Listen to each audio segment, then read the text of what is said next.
നെല്ല് സംഭരിച്ച് 9 മാസം പിന്നിട്ടിട്ടും ഭാര്യയുടെ പേരിൽ വായ്പയുണ്ടെന്ന് ചൂണ്ടിക്കാട്ടി കർഷകന്റെ PRS തുക ബാങ്ക് തടഞ്ഞുവെച്ചുവെന്ന് പരാതി. പാലക്കാട് ചുള്ളിമട സ്വദേശി വി ശശിയാണ് കഞ്ചിക്കോട്ടെ ബാങ്കിനെതിരെ പ്രതിഷേധത്തിന് ഒരുങ്ങുന്നത്. 50,000 രൂപയാണ് ശശിക്ക് സംഭരണ ഇനത്തിൽ ലഭിക്കാനുള്ളത്. എന്നാൽ പ്രത്യേക സോഫ്റ്റ്വെയർ ആയതിനാലാണ് PRS തുക നൽകാൻ കഴിയാത്തതെന്നും വിഷയം സപ്ലൈകോയെ അറിയിച്ചുവെന്നുമാണ് ബാങ്കിന്റെ വിശദീകരണം. 2023 ഏപ്രിൽ 3-നാണ് പാലക്കാട് ചുള്ളിമട സ്വദേശി ശശിയുടെ ഒരേക്കർ പാടത്തെ നെല്ല് സപ്ലൈകോ അളന്നെടുത്തത്. സംഭരണ തുക PRS വായ്പയായി നൽകാമെന്നായിരുന്നു കരാർ.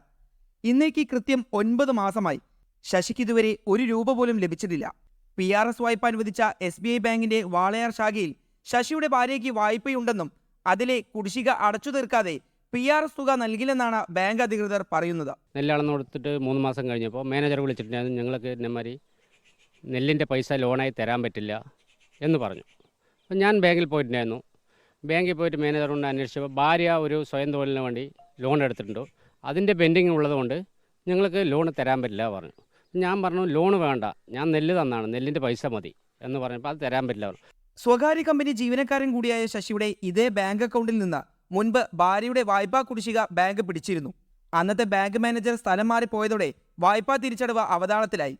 വിഷയം സപ്ലൈകോയിൽ അറിയിച്ചിട്ടും നടപടിയൊന്നും ഉണ്ടാവുന്നില്ലെന്നും ശശി പറയുന്നു. അപ്പം ഞാൻ സപ്ലൈകോ ഓഫീസിൽ പോയി അവിടെ സംസാരിച്ചപ്പോൾ നിങ്ങൾ അവിടുത്തെ PRS വാങ്ങിയിട്ട് നേരെ ഇവിടെ വന്നാൽ മതി, ഒരാഴ്ചയുള്ളിൽ പൈസ തരാൻ പറഞ്ഞു.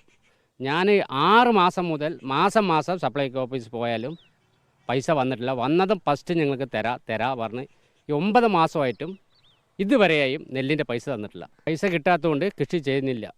നമ്മൾ ഇത്രയും അധ്വാനിച്ചിട്ട് ഈ 9 മാസം വരെയൊക്കെ പൈസ ഈ നെല്ലടന്നിട്ട് പോയിട്ട് കിട്ടാണ്ടാവുമ്പോൾ നമ്മൾ ഇനി കൃഷി ഉപേക്ഷിക്കുകയാണ്. തൊഴിലാളികൾക്ക് കൊടുക്കാനുള്ള കുടിശ്ശിക തുക പോലും ഇല്ലാത്തതിനാൽ 100 മേനി വിളവ് നൽകിയിരുന്ന ഒരേക്കർ കൃഷിയിടം തരിച്ചിട്ടിരിക്കുകയാണ് ശശി. തന്റെ ദുരവസ്ഥ തീർക്കാൻ ഒരു ഇടപെടൽ ഉടൻ ഉണ്ടായില്ലെങ്കിൽ സംഭരണ തുക തടഞ്ഞു വെച്ചിരിക്കുന്ന ബാങ്കിന് മുന്നിൽ സത്യാഗ്രഹം ഇരിക്കാനാണ് ശശിയുടെ തീരുമാനം. Reporter Iqbal Arkal, in reporter, Palakkad.